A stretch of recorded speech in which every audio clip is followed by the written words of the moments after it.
Now, KCAU 9 News starts with your forecast first. Hey, good Friday morning. Siouxland looking at our Ho-Chunk Center camera. Can't see it as much right now, but a few minutes ago, the snow was blowing around like crazy out there. So seeing some patchy blowing snow out there this morning, but at least we have some sunshine. It's awfully cold though, and those road conditions are still poor, especially in Nebraska, where we have some partially to completely covered roads. Even travel not advised toward the Bloomfield area. I'll have more details on when we'll see some improvements coming up. KCAU 9 News at 11:30 starts now. We are Siouxland proud.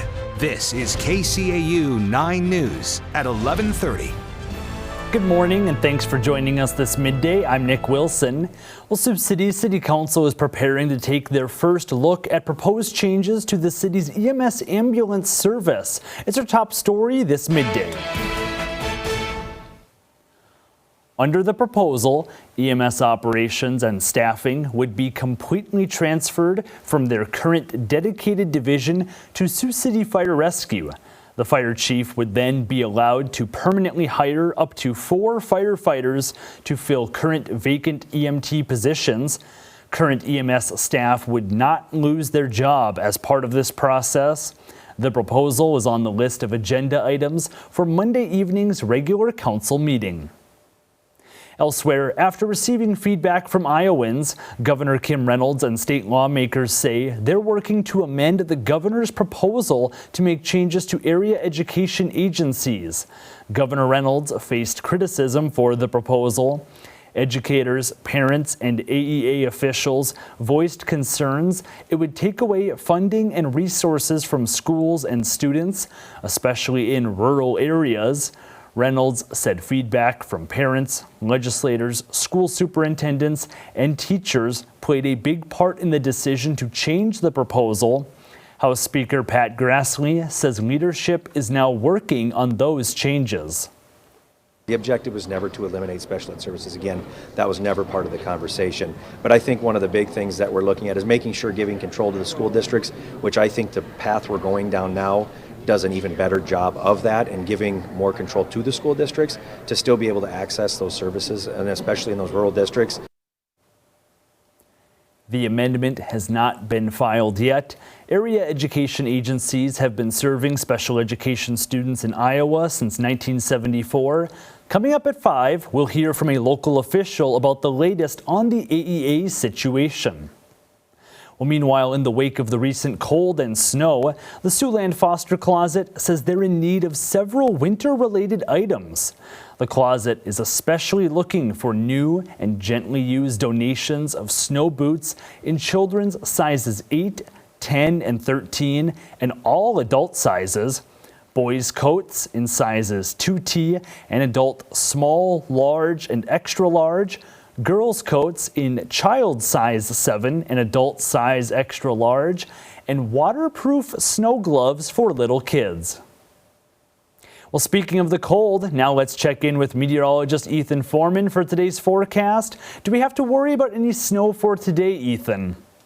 Don't have to worry about the snow falling, Nick, but we have to worry about the blowing snow. We also still have to worry about the cold, too. Here's yesterday's snowfall totals. We saw about 5 inches in the Yankton area and nearly 5 inches just northwest of Ponca, Nebraska, about 4 and about 2/10 of an inch in the West Point area, and just north of Sioux City and Westfield, they reported 4 inches, 3 from our weather watcher in Norfolk, and about 2 1/3 at the Sioux Gateway Airport, though I've had some reports of 3 to 4 inches in other parts of Sioux City as well. But this January has been remarkable. Only the 19th of January, and so far this month we've already seen 23 inches of snowfall, nearly 6 times as much snowfall as we should see for this part of January, and we do have a few more snow chances mixed with rain in the forecast. I'll have those details in your full forecast. Yeah, it's been a snowy month. Thanks, Ethan. Well, after last summer's blockbuster Barbie, we've probably all had the song Barbie Girl stuck in our heads at least once. But if you're a Barbie girl who wants to live in a Barbie world in Sioux City, you're in luck. KCAU-9's own Sophie Erber takes us inside this unique rental home in this week's edition of Siouxland Stories. Welcome! This is our Barbie house. Super fun. Flory Graham took her daughter Emma to see the new Barbie movie over the summer, and almost instantly the idea was born to turn one of Flory's existing rental properties into a human-sized Barbie house. So we chatted after the movie and we're like, this is like the best movie, like it's awesome. So we're like, we love this movie. We want to find a way to make like something cute like it.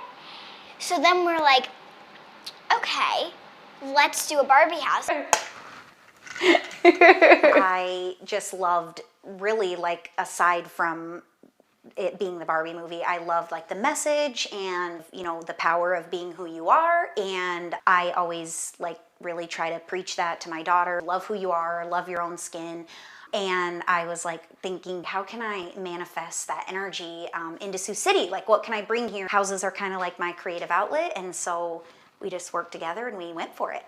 But it wasn't that simple. Making their vision come to life took about 7 months of planning, sourcing material, and Flory convincing her contractors that she wasn't losing her mind. I have a team of guys that, you know, really help me out, like laying the tile, for instance. And I know, like, every day they're like, oh my gosh, what is she gonna, like, tell us now that she wants to do? But they go along with it and they're like, okay, but they do call me crazy every other day. All around the house, you'll kind of see my favorite parts are framed quotes that just kind of, again, like manifest that Barbie energy. Go in every room to look at the quotes. Tell yourself every morning that it's true. My favorite part of the house would probably be the kitchen because like it has a very cute sign that says the chef was cute, would eat here again, and like the microwave, and it's just like cute and like Barbie-ish in there. This is the kids' bedroom, or it can be whatever, but it's kind of small like a kid bedroom. Yes, and what's fun about this? It has like a bunch of pink, like, what do you call Scallops. Scallops. Yes. And it has a pink light, like the rounding, with a big light bulb. Both mom and daughter tell us that working together was an experience they enjoyed and cannot wait to do again. You know, I love working with my daughter. I only have one child and that's her. And I think it's just like the bond when you share your passion with your kids. You know, there's a lot of lessons to learn from that. And I think it's just fun. Like we work together, obviously, like she's my world, and just like getting to like share my passion, but then like together bringing our passions together.